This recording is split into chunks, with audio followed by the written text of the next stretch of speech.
bem-vindo a esse episódio do Solidcast, onde nós temos a honra hoje de falar com um arquiteto prestigiadíssimo, com uma super experiência internacional, arquiteto Márcio Mello. Márcio que tem toda uma carreira inicial internacional, então ele tem todo uma experiência na arquitetura de luxo de fora, tem trabalhos publicados nas principais revistas e canais de arquitetura, diversos prêmios, 18 anos de experiência nesse segmento. Seja muito bem-vindo, Márcio. Obrigadão, Rodrigo. É um prazer estar aqui com você, fazer parte desse trabalho aí, junto com a Solid, uma empresa que, já para iniciar, eu confirmo a qualidade do trabalho, estão nos meus projetos, né? Obrigado pelo carinho e pelo convite. Maravilha! Márcio, conta um pouquinho pra gente da sua base, do seu início de carreira. Você já começou, terminou, se formou, já foi para fora, aprender, trabalhar duro já, e pegou muita experiência. Conta um pouquinho onde você estudou e onde você aprendeu depois, o que você tem feito hoje, se inspirado. Conta um pouquinho para a gente do seu início. Olha, eu sou formado pela Universidade Brás Cubas. Na época, foi uma universidade que eu escolhi porque já tinha um histórico de formação de grandes profissionais, né? Era uma universidade que era focada muito na arquitetura, no projeto, no design, né? Então foi a minha escolha dessa universidade foi por esse motivo. Depois que eu me formei, na realidade, assim, as coisas foram acontecendo, né? Eu me formei e fui embora para a Inglaterra. A ideia era realmente revisitar e ver coisas da arquitetura histórica, e também a Europa naquele momento estava passando por bastante transformações. Então a ideia era ver isso tudo de perto. E eu fiquei algum tempo na Inglaterra, fiz alguns cursos e depois fui para a Irlanda. Na realidade, não tinha nada em mente, assim, vou trabalhar como arquiteto na Europa. Foi um acontecimento mesmo. Eu chegando na Irlanda para visitar até uns amigos, e eu recebi o convite de trabalhar nessa construtora, porque, na verdade, a Irlanda estava entrando para a comunidade europeia, estava tendo um investimento muito grande na época, de recursos da comunidade europeia, e eles estavam com muito trabalho e ia reconstruir praticamente todo o país. Então veio construtores e profissionais de vários países e muitos de Portugal. Então precisava de um arquiteto que conseguisse fazer esse intercâmbio da língua. Na realidade, esse foi vamos dizer assim, a minha grande sorte. E eu fui chamado para poder fazer parte de dirigir esse setor. E foi uma experiência gigantesca, porque era construção, assim, eram grandes construções. Então fazia-se campo de golfe, shopping center, empreendimentos novos, mobiliários. Então eu tinha que dirigir tudo isso, ler projeto, revisar projeto, fazer trabalho de campo com esse pessoal todo, os engenheiros portugueses, mão de obra portuguesa e engenheiros irlandeses, e aí eu fui esse trabalho. Então, assim, eram obras que exigiam muito, né? Porque nós estávamos desde a fundação, não era um design de interior só, era desde a fundação, a entrega, e tinha que passar por todos os detalhes construtivos da obra. Então foi uma experiência muito boa, e o meu início na arquitetura foi exatamente desta maneira aí. Foi um intensivão, então, já internacional. Sim, foi um super intensivão. Quantas horas, Márcio, você trabalhava por dia? Porque assim, eu já tive o prazer de conhecer alguns escritórios internacionais, visitando fora do país. E aí, aqui também acontece muito isso, o escritório começa às 8 horas ou 9 horas da manhã e você pega arquitetos trabalhando 11 horas da noite. É bem isso mesmo. Assim, a minha vida ainda é esta hoje, né? De às vezes ultrapassar e 11 horas, final de semana, fazendo e trabalhando. Na Irlanda, apesar de ser uma construtora, então tinha aquela questão de horário, né, de uma empresa. Lá a gente iniciava o trabalho Eu começava às 8, até porque já fazia parte do cargo, vamos dizer assim, vamos chamar de gerência. Então a gente entrava às 8 e ia até às 6 da tarde trabalhando. Acabava ficando sempre mais, porque aí no final do expediente, quando saía aquela parte de gerenciamento dos profissionais que estavam efetivamente na construção, a gente tinha reuniões, aí depois tinha que revisar projeto, ajuste de obra, então isso entrava às vezes 7, 8, 9 horas da noite, a gente estava em reunião, então era mais ou menos esse pique aí. Tem gente que pensa que arquiteto tem moleza aí. Eu não conheço nenhum arquiteto que trabalhe menos que 10 horas por dia. Eu acho que você leva para casa, vai fazer projeto, tem a ideia. É isso aí. Você sabe que é muito engraçado, porque a minha mãe sempre brinca comigo, fala assim, mas você é dono do escritório, você nunca chega em tempo, você nunca... Eu falo, mãe, isso é coisa de arquiteto de novela, né? Novela que os arquitetos estão sempre organizadinhos. Aliás, tá na moda hoje. Pega o arquiteto, muitos filmes, eu sou arquiteto. Tem um glamour na profissão de ser arquiteto? Conta um pouquinho aí, o que você enxerga como... Tem prazeres, tem benefícios, ou você eu diria que é um escritório, é um nome de sucesso nesse meio de arquitetura. Não, tem o glamour, porque na realidade não é uma coisa construída de hoje, né? A arquitetura, ela é... Você é um artista. Exatamente. Na realidade, o arquiteto é visto como um artista. Por isso ele também é visto como um artigo de luxo. Porque se você revisar toda a história da arquitetura, ela é a mãe da construção mundial. Então, assim, desde dos impérios, passando no Egito e tudo, a história da arte não tem como tirar. E os arquitetos estavam presentes em todos esses momentos. Então, é impossível você falar assim...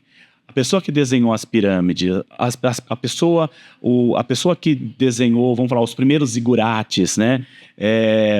O jardim suspenso da Babilônia. Então, a arquitetura estava presente em todos esses momentos. Então, desde essa época, o arquiteto era um artigo de desejo dos reis, dos imperadores, e isso a história não conseguiu acabar. Mas pelo volume hoje de obras e tal, eu acho que é mais fácil contratar um arquiteto. Você não acha? Sim, hoje é bem mais acessível isso? Essa é a realidade. Hoje as universidades entregam novos profissionais a cada 6 meses.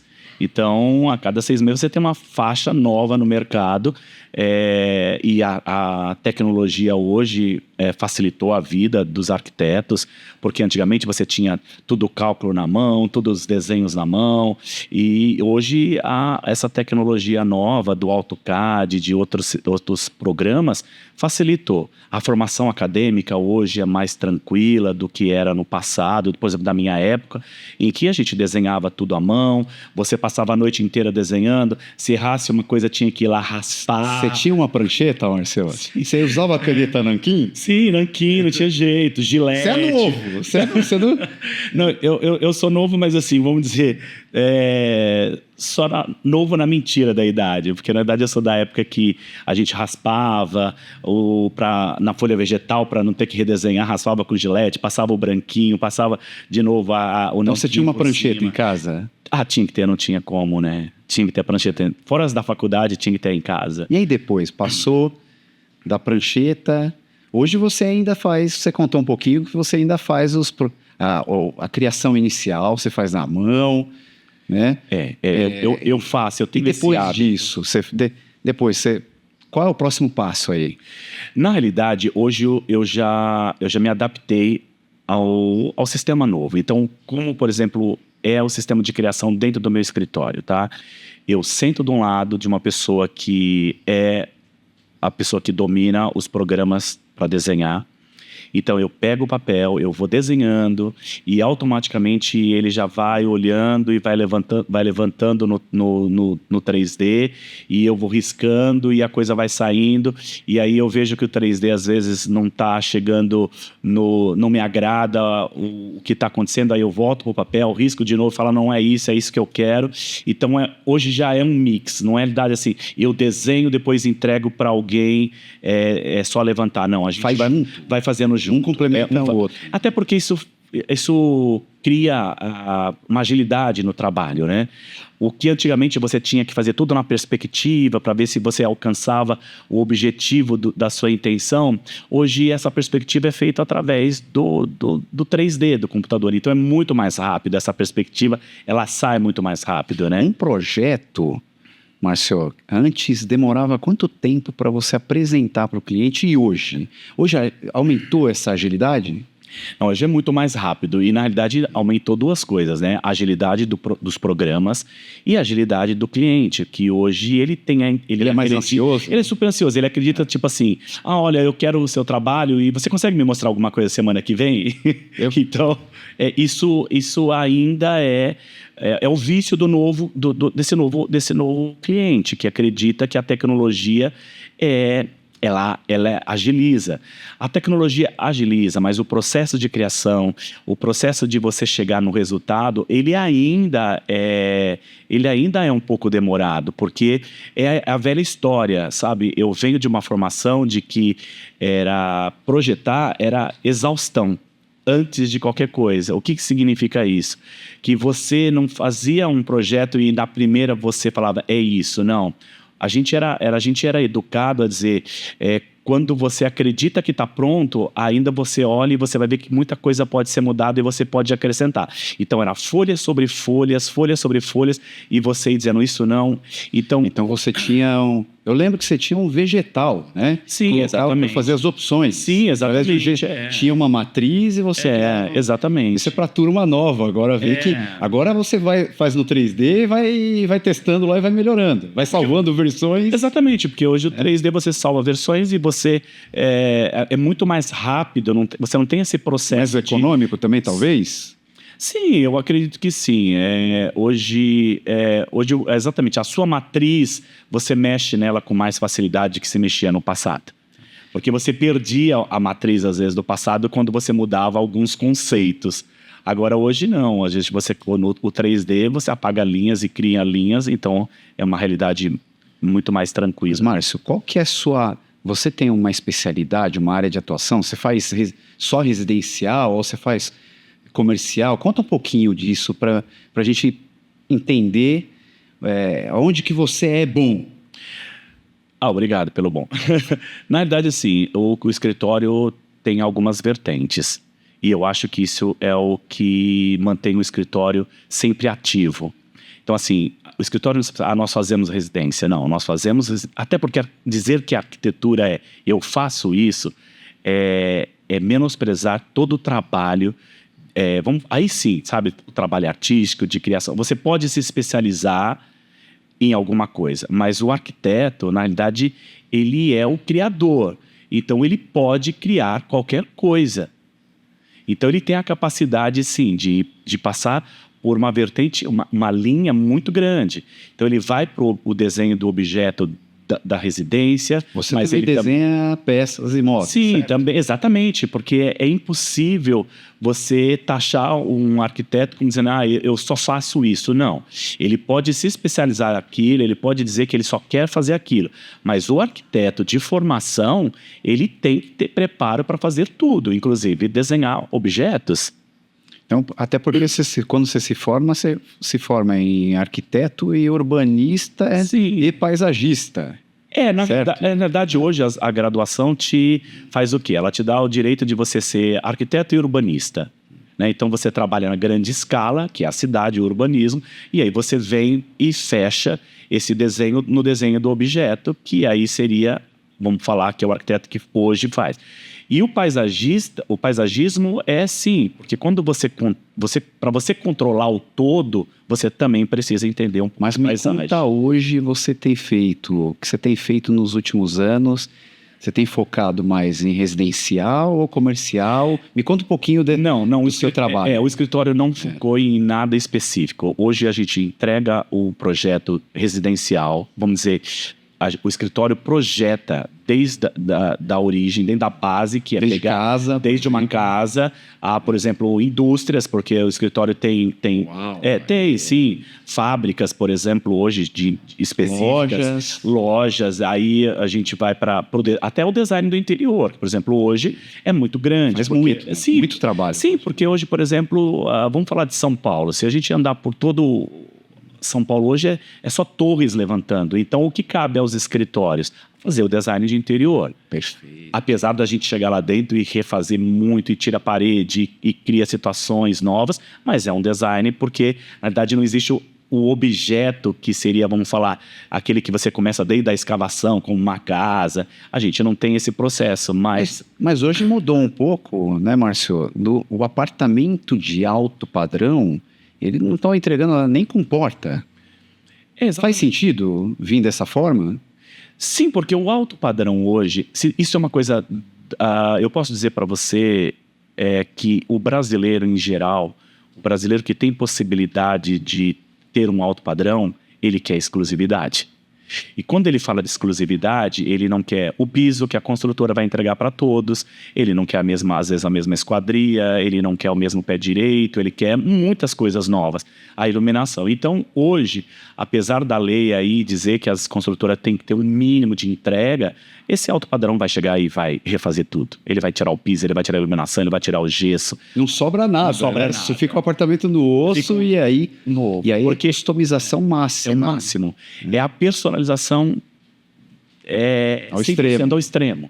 De você falar para o seu cliente ter... Exatamente. Você visitar uma torre que tem aí, vamos falar, uma torre hoje de 30 andares, se você visitar esses apartamentos, você vai ver que cada um tem a sua história, a sua maneira de fazer. Mas a gente começou a falar do seu início, do que você tem feito hoje, mas eu quero saber quem que é o Márcio, o que você gosta, Márcio, de fazer? O Márcio tem alguns irmãos. Sim. Né? Quantos irmãos você tem? Conta um pouquinho, Márcio, de o que você gosta, o que você tem de hobby? Conta um pouquinho pra gente. É muito engraçado. Talvez eu seja quando você entrevistar outros, talvez eu seja um dos poucos que vai te dizer isso. Mas a minha família é muito grande. Nós somos em 9 irmãos. 9? 9 irmãos. E 9 irmãos, muito cunhadas e cunhados, muitos sobrinhos netos. A família hoje tem quase 70 pessoas. Então, eu tenho uma diversão. Eu gosto de cozinhar para toda a família, assim. É mesmo? Você é cozinheiro? Não sabia dessa... O que você pode fazer? Na verdade, eu amo massa. Eu gosto muito de fazer massa. E por ter morado algum tempo fora, viajado, eu viajei muito. Só para você ter uma ideia aí, eu sei que tem gente que viajou muito mais do que eu, mas eu tenho aí um currículo de quase 70 países que eu conheço ao redor do mundo. Louco, Márcio. Eu experimento um pouco da culinária desses países, eu gosto de trazer essa novidade, sabe? Mas seu hobby principal é curtir a família?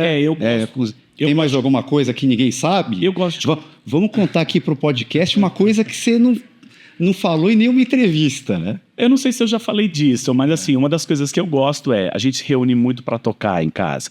Quase toda a família são músicos clássicos, então a gente tem piano em casa. O que você toca? Eu toco piano, eu toco um pouco. Eu não sou um profissional. Eu tenho sobrinhos meus que são profissionais, são músicos de orquestra sinfônica.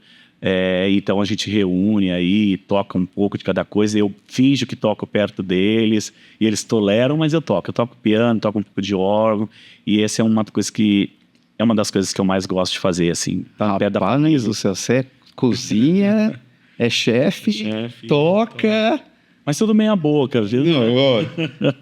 Eu deixo para ser um exímio profissional na arquitetura. O restante eu faço só por prazer, assim. Tá certo. Márcio, você falou mais de 70 países. Eu imagino que esses clientes do mercado de luxo, eles querem experiências únicas, eles querem uma personalização, como a gente comentou, ao extremo. Aonde você tem buscado essa inspiração para atender esses clientes? Olha, uma das coisas que eu faço muita questão antes de iniciar qualquer projeto, é entender o que aquele cliente específico quer. Porque às vezes ele quer, sim, um pouco desse conhecimento internacional, mas às vezes não. Às vezes ele é um cliente que é muito nacionalista, ele quer produtos nacionais, né? E hoje a gente tem aí... eu vou dizer, não tem problema, você tem um Rosenwood hoje, com um dos maiores arquitetos que fez, e tem todo um projeto de design de interior, tudo com coisas nacionais. Então hoje você tem esse cliente que quer um produto nacional. Hoje a gente tem uma facilidade muito grande, porque a indústria que supre a arquitetura, ela te traz novidades constantemente. Por exemplo, você está aí com a Solid a todo momento lançando produtos novos, maneiras novas de vedação, esquadrias, material, cores. Então isso chega para a gente já com uma certa facilidade. Mesma coisa a indústria moveleira, todo momento está trazendo novidades. Então a gente acaba sendo um gestor do que o mundo hoje produz. Então você consegue... Antigamente a arquitetura era tão rica e a gente sempre dizia que o arquiteto sentava na ponta da mesa porque ele tinha que fazer todo esse trabalho, tanto de criação, de buscar. Hoje a indústria traz, né? O que você precisa é ser um escritório aberto para receber o que a indústria nacional e a indústria internacional hoje está te oferecendo. Então você tem pedras hoje, todo tipo de pedra, como a sua empresa, todos os tipos de esquadrias, de fechamento. É por isso que eu recomendo você, não só pelo convite de hoje, mas é porque eu conheço o trabalho da Solid e você está presente em muitos dos meus trabalhos. Com a Solid, a gente tem sempre procurado dar máximo conforto para o cliente. Então a gente tem aí o envidraçamento acústico, por exemplo, que você cria outro ambiente dentro da sua casa. Sim. Né? Você deixa para fora o que está lá fora, você isola e você cria o que você quiser lá dentro da sua casa para você ter o máximo conforto. O que tem visto, o que você tem encontrado hoje, ou quais são as tendências para você ter esse máximo conforto dentro de casa? O que o cliente tem te pedido na atualidade? Você sabe o que é muito engraçado? Porque isso já há alguns bons anos aí, se criou um movimento até chamado Cocoon, que que na verdade é o caracol, né? O cocum é mais ou menos isso, aquela casca e que ele vive dentro e ele se recolhe para se proteger. Então, o que aconteceu? Até então, antigamente a arquitetura era exposta, toda fora. E a arquitetura hoje é isso, você pegar, trazer para dentro da residência, vamos falar de residência que é mais fácil de entender o que eu quero explicar, é todo o conforto. Antigamente você assistia um filme, você saía para ir ao cinema. Então hoje o cliente não quer, ele quer ter o cinema dentro de casa. Então antigamente ele saía para ter, por exemplo, o churrasco fora. Hoje as áreas gourmet vêm porque ele quer dentro da casa dele. Então essa busca para o novo lar fez com que as indústrias e os escritórios de arquitetura buscassem todo esse conforto. Então a acústica, como você estava falando momentos atrás, aí, por exemplo, que vocês estão oferecendo, que essa vedação é porque como ter um cinema completamente vedado? Né? Como ter hoje o conforto de um móvel. Então hoje a arquitetura e as empresas junto estão oferecendo esses produtos porque o cliente quer viver dentro da casa hoje. Ele quer, uma introspectiva, ele não quer mais essas coisas acontecendo na cidade, só fora. Porque chegou um momento que você fazia tudo no shopping center. Hoje não, ele quer voltar para dentro da casa dele e ter o conforto do cinema, do churrasco, da festa intimista dentro dos apartamentos. O escritório, por exemplo, eu não sei se já falei esse lugar, mas o nosso escritório também projeta muito eventos. Então, assim, as empresas nos convidam para criar novos espaços. E aí a gente fez várias coisas, assim. E dentro disso é isso, é esse intimismo. Há muitos eventos hoje que é feito dentro de um apartamento, dentro de uma casa. E aí o escritório tem também oferece esse tipo de trabalho. Então, o que é isso? É a busca interior que hoje o cliente quer. Então, hoje precisa ser muito intimista. Não dá para você ter como base uma coisa e oferecer para todos, né? Márcio, o papo tá bom, mas me fala uma coisa. O que você acredita que serão tendências nos próximos anos aí nessa área de arquitetura para o cliente? O que você entende como tendências aí? até de ambientes diferentes, dentro da casa ou fora. O que você tem visto aí que você acredita que pode ser grandes tendências? Olha, uma das coisas que hoje já está há algum tempo no mercado e vai continuar sendo uma tendência é, por exemplo, você voltar a trazer um pouco da natureza para dentro da casa. Então, assim, tem crescido muito, vai crescer muito, já era, e vai continuar sendo a madeira, as pedras estão voltando com muito forte. O nacionalismo está muito presente, os designs hoje, você usar, por exemplo, eu vou falar da arquitetura brasileira hoje, como eu citei até o Rosenwood, né, de um arquiteto internacional que praticamente todo o seu design é da arquitetura nacional. Então, isso vai ser uma tendência muito forte hoje. Usar empresas nacionais, que hoje tem crescido, eu poderia citar várias aí, que cresceu muito com design, com qualidade, também com tecnologia. Então, acho que isso é uma tendência muito forte, dos bons escritórios usar a arquitetura e designs nacionais. Para terminar, Márcio, o que você tem feito aí em termos de gestão para otimizar seu tempo no dia? Hoje, com a nossa vida corrida, como que você tem administrado isso? O que você tem feito para ganhar esse tempo, para ganhar mais tempo? Aí não tem, acho que não sou eu o único, mas acho que a maioria, a tecnologia. A tecnologia hoje tem nos ajudado. É como eu disse para você, o tempo de ficar desenhando e chegar numa perspectiva, hoje os renders chegam mais rápido. Reuniões online, porque antigamente você tinha toda uma reunião com o cliente, então você perdia, o próprio deslocar de um lugar para o outro já fazia você perder tempo. Hoje você tem muitas reuniões online, você mostra um projeto. Eu ainda continuo com alguns projetos internacionais, então assim, é impossível, por exemplo, pegar o avião e ficar indo apresentar. Então hoje você faz reuniões dessa maneira, abre os computadores e todo o recurso visual e faz essas reuniões. Então isso tem ajudado muito a otimizar o tempo. Até porque as distâncias, o trânsito da cidade como São Paulo é gigantesco, então a tecnologia é uma arma que veio para ficar para sempre. Marcel, muito obrigado por participar do nosso Solidcast. Eu que agradeço esse carinho de vocês, hein? Você é muito querido aí e que faça muitos e muitos projetos, como já tem feito aí para artistas e para celebridades. Obrigado. Tudo de excelente para você. Muito obrigado.